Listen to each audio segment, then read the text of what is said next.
Hi guys, ಎಲ್ಲರಿಗೂ ನಮಸ್ಕಾರ. ನಿಮಗೆಲ್ಲರಿಗೊಂದು good news ಇದೆ. ಏನಂತ ಹೇಳಿದರೆ, ಆಸ್ಟ್ರೇಲಿಯನ್ ಗೌರ್ಮೆಂಟ್ ಇಂಡಿಯನ್ ಯುವಕರಿಗೋಸ್ಕರ 3,000 ಹೊಸ ವೀಸಾವನ್ನು ಲಾಂಚ್ ಮಾಡಿದ್ದಾರೆ. ಆಲ್ರೆಡಿ ಇದು ಲಾಸ್ಟ್ ಇಯರ್ ಕೂಡ ಲಾಂಚ್ ಮಾಡಿದರು. ಕೆಲವರು ಇದರಲ್ಲಿ ಸೆಲೆಕ್ಟ್ ಕೂಡ ಆಗಿದ್ದರು ಲಾಸ್ಟ್ ಟೈಮ್ ನಾನು ವೀಡಿಯೋ ಮಾಡುವಾಗ. ಸೊ ಈ ಬಾರಿ ನವಂಬರ್ 1ರಿಂದ ಅಂದರೆ ನಿನ್ನೆಯಿಂದ ಇವರು ಬ್ಯಾಲೆನ್ಸ್ ಸಿಸ್ಟಮನ್ನು ಓಪನ್ ಮಾಡಿದ್ದಾರೆ.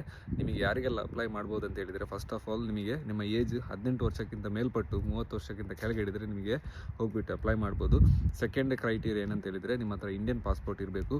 ಮೂರನೇದು ಏನಂತ ಹೇಳಿದರೆ, ನಿಮ್ಮ ಹತ್ರ ಆಧಾರ್ ಕಾರ್ಡ್ ಅಥವಾ ಪಾನ್ ಕಾರ್ಡ್ ಇದ್ದರೆ ನಿಮಗೆ ಹೋಗ್ಬಿಟ್ಟು ಅಪ್ಲೈ ಮಾಡ್ಬೋದು. ಇದರಲ್ಲಿ ಕೆಲವೊಂದು ಡ್ರಾಬ್ಯಾಕ್ ಕೂಡ ಇದೆ. ಏನಂತ ಹೇಳಿದರೆ, ನೀವು ಓದಿದ ಡಿಗ್ರಿ ಈ ಒಂದು ಕೊಟ್ಟ ಯೂನಿವರ್ಸಿಟಿ ಲಿಸ್ಟಲ್ಲಿ ಇರಬೇಕು.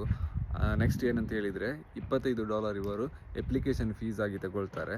ಸೊ ನಿಮಗೆ ಟ್ರೈ ಮಾಡ್ಬೋದು. ಇದು ಹೇಗೆ ಸೆಲೆಕ್ಟ್ ಮಾಡ್ತಾರೆ ಅಂತ ಹೇಳಿದರೆ, ಬ್ಯಾಲೆನ್ಸ್ ಸಿಸ್ಟಮ್ ಮೂಲಕ ಅವರು ನಿಮಗೆ ಸೆಲೆಕ್ಟ್ ಮಾಡ್ತಾರೆ. ನೀವು ಒಂದು ವೇಳೆ ಸೆಲೆಕ್ಟ್ ಆದರೆ ನಿಮ್ಮ ಫ್ಯಾಮಿಲಿಯನ್ನು ಕೂಡ ಕರ್ಕೊಂಡು ಅಲ್ಲಿ ಹೋಗ್ಬೋದು. ಅಂದರೆ ಹಸ್ಬೆಂಡ್ ಅಥವಾ ವೈಫು ಮಕ್ಕಳನ್ನು ಕೂಡ ಅಲ್ಲಿ ಕರ್ಕೊಂಡು ಹೋಗ್ಬಿಟ್ಟು 2 ವರ್ಷಗಳ ಕಾಲ ನಿಮಗೆ ಅಲ್ಲಿ ಹೋಗ್ಬಿಟ್ಟು ಕೆಲಸ ಮಾಡ್ಬೋದು.